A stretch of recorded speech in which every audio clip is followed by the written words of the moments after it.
everyone. Welcome to Make Moments Matter, a music education podcast where I share lesson ideas, songs, games, and inspiring things for your elementary music classroom. My name is David Rao, and I am the music teacher who blogs at makemomentsmatter.org. This episode of the podcast is a replay containing the audio version of a Musical Mondays live video. If you're not familiar with Musical Mondays, every Monday night at 8 p.m. Eastern Time, I go live on Facebook and Instagram to share about the lessons that I'm using in class with my students. I give a recap of my kindergarten through 5th grade lessons, and then do a deep dive about one grade level and share the books, instruments, songs, and process that I use to teach the lesson to kids. This podcast episode contains all the audio from the Musical Mondays video, but if you'd like to see a replay of the video itself, you can find a link to the archived video on YouTube when you click the link in the notes for this episode. Thanks so much for tuning in. Here's the show. Hey everyone, my name is David Rao, and I'm the music teacher who blogs at makemomentsmatter.org. You can also find my ideas on Facebook, on Instagram, on Patreon, on YouTube, a variety of places when you search for my name, David Rao, or Make Moments Matter. Tonight, I'm talking about something I am very, very excited about, and that is K-pop. And I'm going to talk a little bit about what is K-pop, what you should know about K-pop, and things you should consider if you want to integrate K-pop into your classroom, and why maybe you should do that. That's coming up in a second. A couple quick things. If you are interested in any of the resources, the books, lesson plans, stuff that I talk about in these videos, there's a page on my blog dedicated to all the links and things. It's makemomentsmatter.org. If you click on the video tab, or wherever you're watching, listening to this, there should be a link at the bottom of the video that'll take you directly there. Just click the 2526 tab so you can get all the info from this year. Also, if you are interested, I'm doing some in-person workshops coming up in the next couple of weeks. The very first one is this weekend with the Greater Cincinnati Orff chapter. I'll be there this Saturday doing a workshop all about children's books and poetry and words and storytelling in your classroom. That's on September 13th. The following weekend, I'll be in Denver with the Rocky Mountain Orff chapter doing a workshop about critical thinking and Orff Schulwerk. And then the next 2 weeks after that, on October 4th, I'll be with the New England Orff chapter in Boston doing a workshop about storytelling and children's lit and things like that. If you're interested in any of those things, go check out my blog, makemomentsmatter.org, click the About Me tab, and you can find all the workshops I'm doing this year. One that I'm really excited to share about is Texas Music Educators. I will be there in February. I'm excited to be doing a bunch of sessions over a couple days, sharing at TMEA this year. So if you're around, I hope you will come and come to a couple of my sessions and say hi and tell me where's the best place to eat in San Antonio. I'm super excited about coming back to TMEA for the first time in a long time. So super, super, super excited about that. Okay, well, if you are hearing everything from your kids about K-pop, Demon Hunters, the movie on Netflix, you might be thinking, how can I incorporate this to my classroom? Should I incorporate this in my classroom? And so today I want to give you K-pop 101, talk a little bit about what is K-pop, why should you care about K-pop, and talk about the genre, not necessarily about the movie on Netflix. Why should you listen to me, some white dude living in Kansas City? Because I love K-pop. I have loved K-pop for years. I have been wanting to share about K-pop with students, other teachers, whatever, for so long. And I have. And most of the time I'm like, oh yeah, okay. But this is the golden moment where oh my God, now I can talk about it with kids and they're excited about it. I have a bulletin board up in the hallway, which I linked on the links page if you're interested, all about K-pop. My kids are love it, so excited. So I'm wearing my BTS shirt, which this is all of the names of BTS in Hangul, in the Korean alphabet. And I have my Sacha Boys sweatshirt, should I get cold. And I have my Jungkook t-shirt in case I need a change of clothes. I don't know.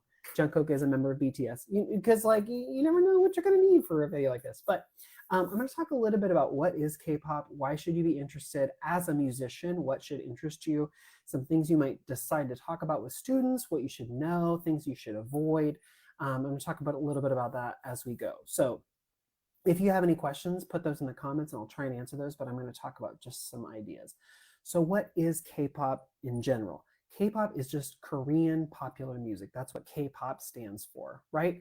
And it's kind of interesting because it involves um, not just one genre. It's like in the United States, we talk about like country or like rock and roll or pop or whatever, and we talk about those as different genres. K-pop is a lot of different things, but like we would say maybe musically genre, but it's all a lot of it is termed K-pop just because it comes from Korea, and it is popular. It's like part of that Korean wave or whatever. Whereas it's kind of like when people say, "Oh, that's classical music," and you're like, "Actually, that's jazz," or like, "That's classical music." Actually, that's romantic, or what like we might classify it differently, but overall, we could just say, "Oh, yeah, that's K-pop," and it gives us a little bit more idea about what is that kind of music. So things you should know, K-pop blends a lot of different genres. So when you listen to it, you're going to hear Western pop, absolutely. You're also going to hear a lot of hip hop, a lot of EDM, R&B. You're going to hear a lot of blending of different cultures and ideas from around the world into one thing. K-pop is super performance driven. So it is, there's singing, there's dancing, there's synchronized dancing, there's singing, there's rapping. It is meant to be seen and heard and experienced. So it's not something where it's like, let's have like a listening party around a turntable. Like maybe, but like it's so much more than that. There's so much visual storytelling. There's a huge part of it is the fashion that the K-pop idols wear. It's the colors, it's the sets, it's the theme, the ideas in the story, and the music video, and like all of these things together. It's like a, if you think of like Lady Gaga right now with Abracadabra and like all the things she's doing that are around this idea of this like theme. I mean, I think Lady Gaga is a great example if you know what she's doing right now. But K-pop is sort of the same way. And I think that you can compare, if you're like K-pop, but I don't really get it. It's kind of like Motown, like how Motown was in the 1960s. It's more than just the music. It's the style, it's the choreography, it's the youth culture, it's everything. So it's more than just the music. But let's talk about the music. What defines it musically? So a lot of global influences, I already mentioned that. It mixes pop and hip hop, EDM, dance ballads, sometimes jazz, sometimes rock, sometimes traditional Korean instruments, a lot of different things. If you're like, I won't understand it because it's just in Korean, that's not necessarily true. A lot of times it will be a blend of Korean and English. And sometimes it goes back and forth. A lot of times there are these like hooks that you're going to hear and you're going to be like, oh, I know that. I can sing that part. Maybe I can't sing the bridge or the rap line or whatever, but like I know the chorus. And so a lot of times I'll have those hooks. A lot of times that's in English, not always, but often. And there's usually a hook or some sort of thing that like draws you in, that helps you understand like this is that specific song. They do not use the same structure as Western pop. So a lot of times in Western pop, you'll hear like verse, chorus, verse, bridge, chorus. Ooh, innovative. No, but this has a lot of different structures to it. So there might be a verse, there might be a bridge, there might be an extended bridge, there might be a chorus, there might be a pre-chorus. I mean, like there are all these different things that happen. Almost always there is part that's sung, so like a more vocal thing. There's almost always a rap section, because almost every group has like the vocalists and then like the rappers. Like it's a thing.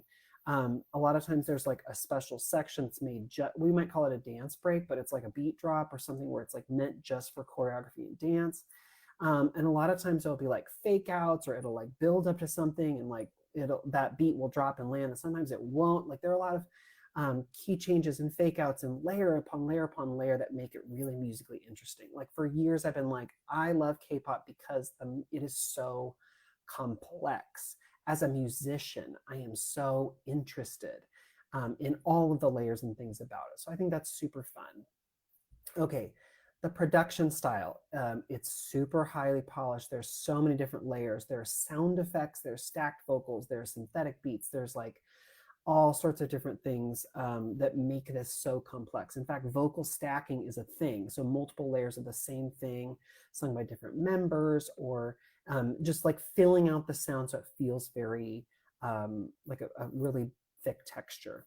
A lot of times there's a place where they involve their fans. So like there's a fan chant, like a place where fans can insert their own like chant or thing that goes along with the song. That's a part of the creating, it makes it just feel like communal and like the audience is a part of the creation. And then a lot of times these songs are written with the dance, with the choreography in mind, like they're written together. It's not like that like music is written and then there's choreography. A lot of times it's written with the ideas happening at the same time so that it feels very cohesive. And then they also have like time for instrumental dance breaks and thoughts like that. But the storytelling and the dance and the visuals, that's a huge part of what makes the genre specific. So what's unique about this is in Korea, in this K-pop system, there's this like trainee system where like if you want to be a K-pop performer, usually they're called idols. If you want to be a K-pop idol, you have to go through training. You have to be dance training, vocal training. You have to do, like all these things. Think of it like ballet or people who train for a specific thing for years and years, or gymnastics or something like that, where you do all sorts of stuff that over time you develop the skills you need. That's what happens in these Korean trainee systems. And a lot of times before an idol is debuted or before a group debuts, they have all of this training and years in cultural training and language training just so that they can have a bigger impact when they become a group. So each group has their own set of fans that follow them, like a fandom, again, Lady Gaga, the Monsters or whatever. Like they each performing group has like a very serious following of people who love what they do. So like BTS, their group is called ARMY, right? Or Stray Kids, they're called the Strays. And so like, or the Stays, sorry. And so I know I'm going to say something wrong in my fervor and excitement for K-pop. So if you're a K-pop fan, you're like, you said that wrong, please, with all K-pop love, please leave that in the comments, but then also be like, I'm trying. Okay, a very quick moment to give as much as I can. And then K-pop groups are meant for a global reach. It's meant for more than just Korea. It's meant for Asia specifically, but then also Western culture. So like they make their music and their groups with the idea that it will cross borders. Like that's the plan.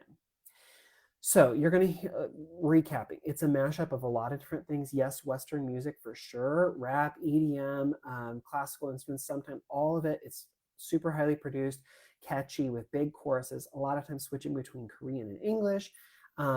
It's built with choreography in mind, so you're going to know that the dance breaks and things are happening there on purpose. And it's designed to be performed as much as it is listened to, which is why the performance aspect is such a big part of the culture. So does the music video. And then there's a lot of times groups will like put out their official music video and then an unofficial music video, and then they'll do a music video where it's just them practicing the dance, and then maybe a video of a live performance. Like you can look at multiple versions of songs, and all of those are meant to be sort of viewed and understood together. Okay, some vocabulary you should know. So an idol is like a performer, and that's just like what they're called is. So like a one of the main musicians, they're called idols. So like they're a rapper, a singer, a dancer, whatever. They're K-pop idols. So a trainee is someone who is learning to be a K-pop idol. They're in the training system. They have not yet debuted in a group. Okay, so a comeback, this is confusing. When a group releases new music, it doesn't mean that like they quit being a group and now they're coming back. No, that anytime there's like a new release, it's called a comeback. That's just like new album drops. It's their comeback. It's not, and oftentimes the comebacks will be very, like they'll release an album and then the next year they'll have another EP or another full album. And so it's not like, oh, they've been on a hiatus for 10 years and now they're coming back. No, comeback just means like they're debuting a new album. And then fandom is like the name of the group's like followers. So BTS are called ARMY, Blackpink, their group, their fandom is called Blinks, Stray Kids are called Stays. So it's like the fandom. And then within each group, usually you develop like, oh my gosh, of these like 7 members, or whatever, or of these 13 members in this group, this one is my favorite. Those people are called your bias. So your bias is like who you like the most out of a group. And then the thing is like you might think you have a bias, and then after listening for a while, you find someone else, you're like, but I kind of like them better. That's called your bias wrecker. It's like a whole thing. Watch a TikTok on it. It's hilarious. Okay, so Oh, and stan. A stan means like a stalker fan. Like that's the actually what stan means. But I think of it as like a super fan. Usually the stalker, it's not really a stalker. It's more just like a very, very dedicated fan. So you could say like, I'm a BTS stan. That means like you really love BTS. You really want to follow them. You can also use it as a verb, like I stan Blackpink, which means like I am a follower of Blackpink or whatever. It's another important word to know. Okay, some groups you might consider checking out. You probably heard of BTS before. They're a super, super popular group, probably the most well-known K-pop group in the world. And they're coming out with a world tour next year. They're releasing more music. They've been on a slight break because all of them were in military service. That's another thing that's important to know about South Korea is like all eligible men have to serve in the military for like 2 or 3 years. And so all these idols are going through that. You oftentimes will see like army or military references in their music because that's such a big part of South Korean culture. But anyway, BTS is they're done with their military service. They're going to really release new music. Blackpink is a girls group. You've probably heard some of their music, even if you didn't realize you did. It is very popular, not just their group specifically, but it's like backing tracks or TikTok music. You've probably heard some of their music before. They've done collaborations with a lot of groups, particularly like Selena Gomez recently, and so they're pretty well known. Another girl group is called Twice. They're a very well-known group, not as much as Blackpink, but really great. 17 is a group with not 17 members; they have 13 members. It's a whole thing, but that's another very large group. And then the thing about 17, since they have so many members, they usually they're like subgroups or subunits, and they release some of their own music within the 17 like umbrella. But it's like this group of three, they release a couple songs. Again, it's a whole thing specific to the genre. Stray Kids is another group that's like kind of its own like it's not so much poppy, it's more grunge, it's more like I don't know how to explain, but it's like a different sort of subset of K-pop that's not as like stylized or pretty or whatever, but still very stylized and pretty. Stray Kids is a great group, and another one that's very well, not very new, it's kind of new, is called New Jeans, and they're more of like a throwback to like Y2K. It's kind of hilarious the things they wear and the music they do. That's a fun group.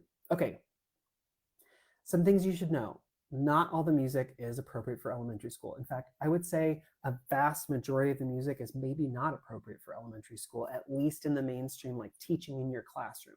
You should absolutely, absolutely preview anything you're going to show to students, and you should make sure that you check the Korean language translation. If there's music in like language with lyrics in Korean, you should know what that is in English before you show it to students.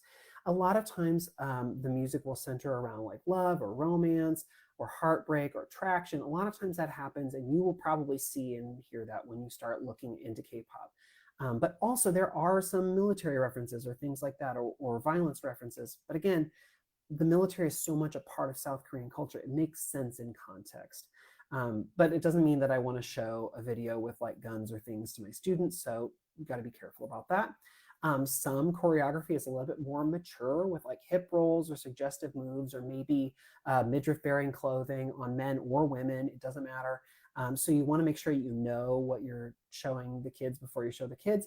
And then sometimes there are the fashion choices, the dark themes, or the grown-up storylines. You want to watch the whole video before you show it to kids. Okay, so what are some lesson ideas if you wanted to incorporate some of this in your classroom, because kids are so excited about Demon Hunters right now? What could you do? You could definitely talk about some of the music and dance aspects, like some of the choreography. You could have kids take like a song like Dynamite by BTS, which is very, very famous and well known and has been in movies and all sorts of stuff. Kids know it. And you could have like maybe a traditional folk dance or a line dance that goes to that song. Or you could have kids create their own dance, again, based on folk dance or moves they've already learned. You could show them some of the dance or of Dynamite or another video and have them try and emulate or create if you want. But it's probably going to be kind of tricky. And also you need to think about like where's the balance between like I am respecting and emulating this culture, or I am stealing from this culture. Like K-pop Demon Hunters, probably you don't want to show that to kids and be like, this is K-pop, because like in a way it is, but also in a way it's kind of like not parody, but like a stylized version of what is this real thing. So I wouldn't present K-pop Demon Hunters as this is K-pop as a whole because it's so diverse, but it could be like this is like a retelling of K-pop. Okay, you could play kids a song and say, what instruments do you hear? Or where's the beat? Can you find the steady beat? Or when does the chorus start? Or, compare it to a more Western pop song. What's similar? What's different? If you want to talk about cultural connections, you can talk about, show South Korea, talk about South Korean culture and history and heritage, talk about how K-pop idols learn multiple languages to reach people in all sorts of places in the world. So a lot of K-pop idols know Korean and Japanese and English, at least, if not other languages as well. You could talk about, Korean culture and history and holidays and fashion, sort of things like that. So some more things to think about. Why is this important? Well, it is super relevant with kids right now. Not only is it like the #1 movie in the country, but like it's about a musical genre that kids don't know very well. Like think back to that Pixar movie that was like all about jazz. That like I was so excited to be like, oh my god, my kids are gonna love jazz. They did not come away loving jazz, but maybe. But like this is a moment where like this is very specific about this genre, and my kids are really enjoying the music, right? So unlike Pixar's Soul, like they didn't come away like let's all go to a jazz club, but they are asking about K-pop groups right now. So it would be a great time for you to say, oh my gosh, I'm so excited that you're excited about music. Let's talk about some groups that might be fun and explore. Okay, so your homework, not to show to students, but to watch yourself. On my links page, I put like 4 or 5 different videos that are not maybe the newest music from these groups, but like very well-known songs by a couple different groups. I have boy groups and girl groups up there, and just some different things that you can explore and learn yourself. There are some music videos, some like official music videos, and then there's some dance practice videos. Like that is absolutely a part of K-pop culture, to release like a video of them practicing the dance that they're going to do on stage. Like that is the thing that people watch and enjoy. So you can watch both things and see. Like I said, you should watch the video yourself, listen to the song yourself, and decide whether that's something you want to show to students or not. And you might say no. But the videos I have up there are pretty well-known groups that are going to give you a sampling of like what are some of the dance moves, what are some of the themes, what are some of like the pretty easy songs to like get an understanding of like what is this sound. It's just for you to look at and consider. So that's on the links page if you're interested. Like I said, I did make that bulletin board about what is K-pop that is very easy to share with kids. And then that can give them a little bit of an overview if you're wanting to carry some of this into the classroom and like explore with them, talk with them. But it's like a touch point. So like while they're out in the hallway or going to lunch or whatever, they can see it and they can connect to it, even if you maybe don't do anything in the classroom. Or if you do, it's like a great sort of segue jumping off point. But your homework for next week or whenever is to go onto the links page, check out those videos, and just like watch and like see what you think, see what you want. The very first one is BTS. It's Dynamite, the official music video. Look at the colors, look at the outfits, look at the style, look at the dancing. Like you're looking for those musical hooks. You're looking for that dance choreography that is meant to be copied, meant to turn into, TikTok, like dance thing that people emulate. Like look for all that, see what you see, and then come back and then decide, what do I want to do in the classroom? How do I want to make that work? I hope this like K-pop 101 gave you some ideas and some thoughts about the genre and like gave you a few basics. I will just tell you that K-pop is a rabbit hole. You're going to go and think like, this is a kind of fun song. I'm going to watch the music video. And then you're like, oh, they did another video of that. Let me watch that. Oh, the dance practice video. Let me watch that. Oh, wow. Wait, what's this person's name? And it's when you start learning their names, that's when it gets you, because you're like, oh, okay, this is their names. Oh, wait, that's their stage name. That's not their real name. Okay, his name is not really Suga. Oh, it's actually Min Yoongi. Oh, actually, and Min is his surname. So Yoongi is actually like his like given name, is like first name. But like oh, that's so interesting. What are their other names? You start learning their names, and then you like learn their favorite foods. You start learning like when they were born. You like learn like how are they the oldest one in the group? They're the youngest one in the group. You start learning things, and then you're down the rabbit hole. And a couple years later, you're wearing a BTS shirt while you're doing a live video about K-pop. I'm just telling you, like you're gonna get hooked. So just plan on that. And I can't wait to hear all the feedback about like how much you love K-pop and like what's next for you. So if you want a few more videos about like how could you incorporate this in the classroom, like what else should you learn, please leave that feedback. I would love to talk more about K-pop, but just go into it, see what you see what you explore. I think that you're going to find some really fun things and some really cool things that you can share with students and connect with students about as the wave of even more K-pop sweeps the world. So I hope this was a fun video for you, that you got to hear a little bit more, learn a little bit more. I can't wait to share more, and I will see you all next week for more K-pop. Well, sorry, more elementary music content, maybe K-pop, who knows? Maybe we'll all be K-pop stands for forever and ever. But go do your homework, watch some videos, and then check back, leave some comments. What do you think? What do you feel? All right, have a great night, everyone.